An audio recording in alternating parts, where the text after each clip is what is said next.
Uhvatili smo Anđelu i Gastoza kada su se najmanje nadali. Evo šta je naša kamera usnimila. Iako misle da ih niko ne gleda, bivši reality učesnici često bivaju usnimljeni i uhvaćeni baš tada kada se najmanje nadadaju, jer naša paparaco kamera nikada ne miruje.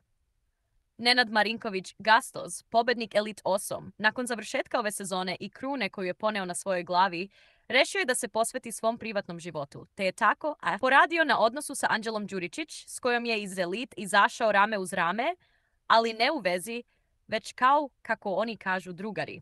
Iako je pao poljubac na jednoj žurki na splavu, a koji su usnimili gosti istog, njih dvoje i dalje demantuju navode da su u vezi, već da su u odličnim odnosima, da super funkcionišu, a također Anđela se uselila u njegov stan u Zemunu. Naime, nedavno su oboje govorili, kako za naš portal, pa tako i emisijama Narod pita, o impresijama iz Crne Gore koje posebno on nosi, s obzirom na to da je upoznao njenu majku. Sada, paparaco našeg portala uspeo je da usnimi Gastoza i Anđelu u jednom prestoničkom tržnom centru.